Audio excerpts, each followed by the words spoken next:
Good evening, Assalamu alaikum, Namaste. Gentlemen, this is your public speaker Umar Sheikh.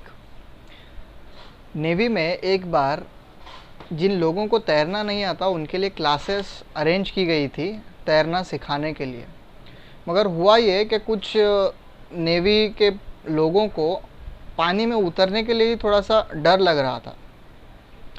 तो क्या किया गया कि ज़बरदस्ती उन्हें पानी में धकेला गया ताकि वो पानी में गिरकर उन्हें पानी का जो खौफ है, उनके दिल में जो पानी का डर है वो निकल जाए।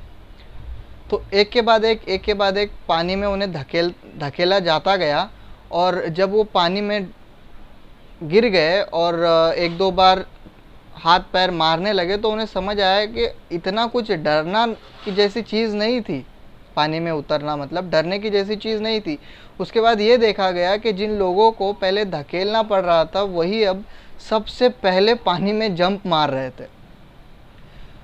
तो मुझे बताने का एक ही मतलब है, इससे मेरा एक ही मकसद है कि हमेशा ज़िंदगी में ऐसा होता है कि हम कुछ काम शुरू करने से पहले फेल होने के डर से बहुत सारे क्वेश्चंस अपने माइंड में लाते हैं। अगर किसी को ये कहा गया कि उन्हें कोई एक कॉम्पिटिटिव एग्ज़ाम देना है तो सबसे पहले उनके माइंड में ये आता है कि अरे मैं एक ही नहीं वो एग्ज़ाम देने वाला, हज़ारों बच्चे देने वाले हैं, तो क्या होगा अगर मैं क्वालिफाई नहीं हो पाया, अगर मैं रिटन एग्ज़ाम क्लियर नहीं कर पाया, अगर मेरा रैंक टॉप 50 में टॉप 100 में नहीं आ पाया। उस वजह से उनका पहले ही वो जो डर है, उस डर की वजह से कॉन्फिडेंस लो हो जाता है। और अगर उनकी क्वालिटी, उनकी काबिलियत है कि वो टॉप 100 में टॉप 50 में आने वाले होंगे, मगर उस कॉन्फिडेंस लो होने की वजह से वो उतना अपना बेस्ट नहीं दे पाते। और होता ये है कि वो सच में कहीं ना कहीं टॉप 50 में टॉप 100 में नहीं आ पाते।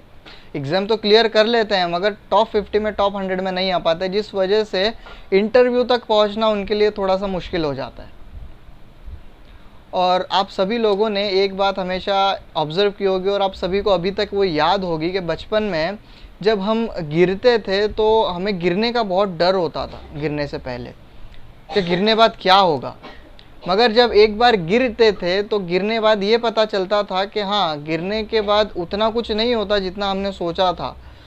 तो अगली बार हम गिरने से पहले ये अपने आप को तैयार कर लेते हैं कि गिरने बाद मुझे हैंडल कैसे करना है। अगर इन केस चलते चलते मैं गिर जाऊंगा तो मुझे हैंडल कैसे करना है, गिरने बाद चीज़ें कैसे संभालनी है, खुद को कैसे संभालना है।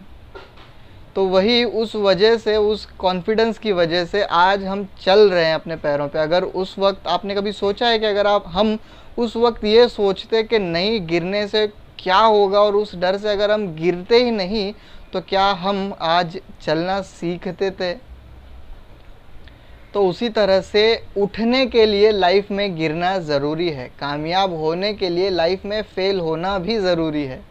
तब जाकर आपको ये पता चलता है कि हाँ, अब इस इवेंट में मुझे फेलियर का सामना करना पड़ा है, तो आगे जाकर अगर खुदा ना करे मुझे कोई और तरीके से फेलियर मिलता है, फेलियर को फेस करना पड़ता है, तो मैं उसके लिए खुद को किस तरह से तैयार कर सकूं, किस तरह से मैं खुद को तैयार करूंगा।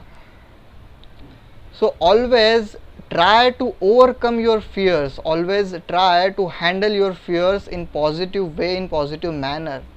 और हमेशा पिछली गलती याद रखना ताकि अगली बार सेम गलती रिपीट ना हो, और कभी अगर गलती होती भी है तो उसे आपको किस तरह से हैंडल करना है, आपके पास पिछला एक्सपीरियंस रहेगा जिस वजह से आपको उसे हैंडल करने में आसानी होगी। So with this note, this is your public speaker Umar Sheikh signing off. Always remember, failure plays a very important role in your success. Try to fail as much as you can, just because it will teach you how to handle failure, and it always teach you how to handle success when you get success. With this note, this is your public speaker Umar Sheikh signing off.